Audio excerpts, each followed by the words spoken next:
people ask me a lot, why do their dogs bark at other dogs on TV, or why do they bark at cats or creatures or anything like that? And the reason for that is that dogs have to generalize experiences. And I say dogs, but not just dogs. People do the same thing as well. It's an important part of how we learn. And it means that we don't have to learn every single thing from scratch. So if we didn't have this ability, every time we came into contact with something brand new, it could be a car or a train or a van or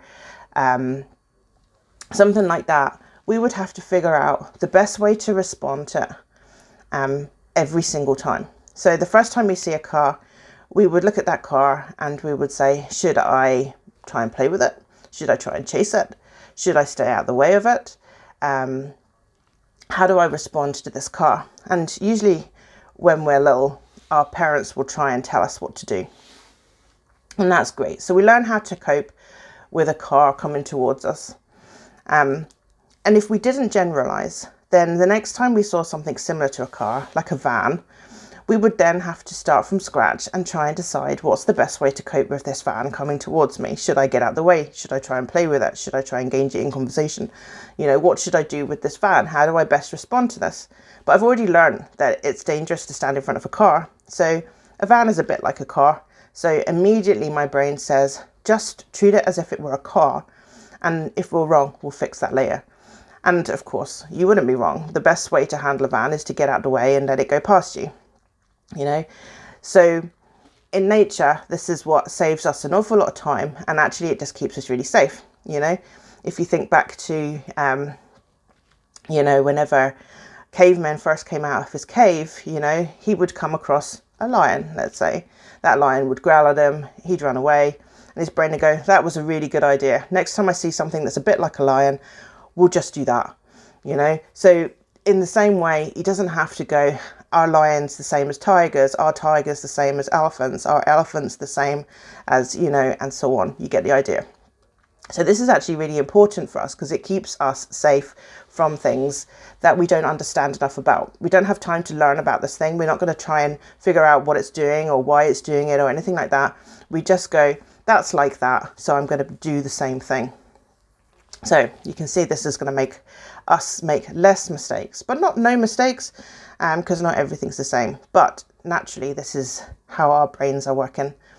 And when you're faced with an emergency situation, even more so, you have less control over how you look at something and how you decide how to behave with it, because you're going to be in your emergency brain, in your reactive brain, and this is the brain that keeps you safe. You know, if you're driving and a car maybe cuts in front of you, you're not going to think about, you know, whether you should slow down or not. What's the trajectory of that other car? Is he moving away? You just brake because your reactive brain takes over and says we should stop.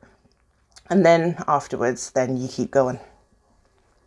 I saw an example of something on another video that was made by Wood Green, and she described what happens when you take the little things off the top of tomatoes.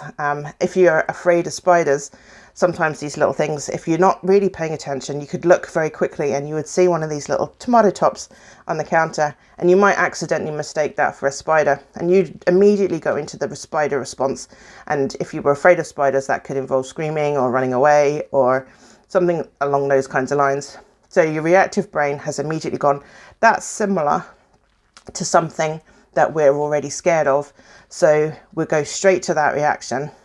And then once we've calmed down from that reaction, then our thinking brain kicks back in again and takes over from the emergency brain and goes, you idiot, that was just the top of the tomato. So we've all had these kinds of situations. Maybe we've been half awake, or we've not really been paying attention to something, and something has appeared like it might be something else. At night time, for example, maybe the dressing gown is hanging up on the door and you put that there before you went to bed. But when you wake up in the middle of the night and you're half asleep, it could look like a person standing in the corner of the room. So for a very short amount of time, your body goes into into this huge emergency mode. You start to panic. You can feel all of that adrenaline. You know, you feel sick. You know, your mouth goes dry, your heart's racing, all of that kind of stuff.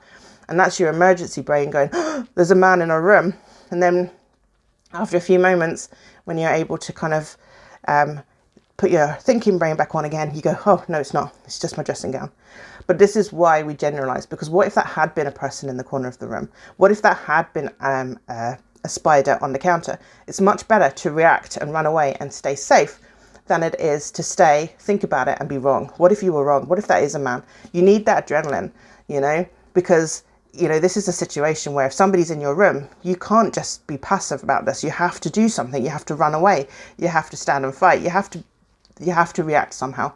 And if your body didn't immediately switch on all of the emergency response, then you wouldn't be ready. You know, it would be far too late, and that would be, you know, the end of you. It was just a dressing gown in the corner of the room, but it might not have been. And that's the point. It's easier to come later and go, haha, that was silly, than to not do that and be wrong. So this is why our brains generalize. So if your dog is being reactive to dogs when they're out and about on a walk, they're going to start to generalize. Maybe they had a bad experience with a small black dog. So from that point forward, they would make a reaction. It worked, kept them safe. So their brain goes, right, that's now our default reaction to small black dogs. But next time we see something that's a bit like a small black dog, we're also going to react the same, because it could be a small black dog. Okay. And that's the same as that little tomato thing. It could have been a tomato, a spider. So that would have been a good response if it had been a spider. So that's why we start to now generalize. So now anything that looks a bit like a small black dog will now get the same reaction. And if that works, then the generalization spreads. So now it's not just small black dogs, it's small dog-like things, you know. So that could include white dogs, it could include cats, it could include small deer, it could even include people walking with bags, because from a distance it can look like somebody's holding a lead, and a bag, if it's quite large, might to a dog at a distance look a bit dog-like.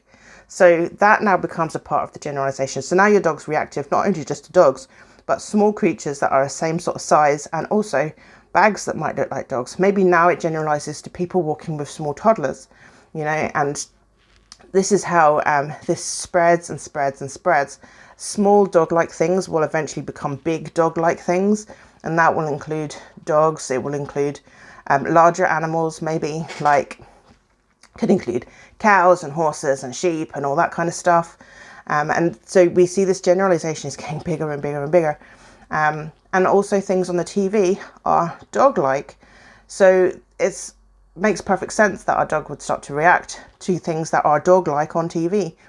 He doesn't have to know, just like that bag, he doesn't know that that's a bag, and he doesn't know this is just an image of a dog on the TV, and he doesn't know that's just a deer. What he knows is it's like a dog, and when he reacts this way to a dog, it makes him feel good because it keeps him safe.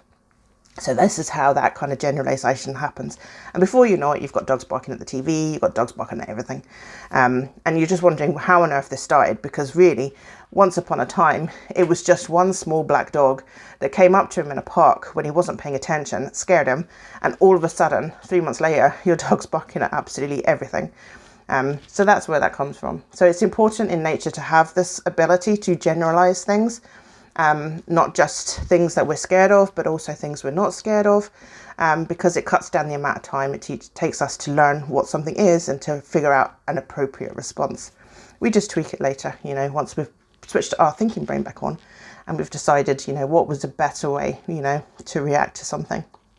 But that's not how it works with reactive behavior. Feeling safe is a huge, huge reward. We don't have anything in our treat packets and our pockets, you know, that will trump just feeling safe and keeping myself safe. So that's why reactive behavior is so difficult, but that's another video. Anyway, why do dogs bark at TV? That's why, because these things on there are dog-like, and they already bark at other things that are dogs, and you can see that's how it went from one thing to another. So hopefully that makes sense for you, and I'll speak to you again soon. Take care for now. Bye bye.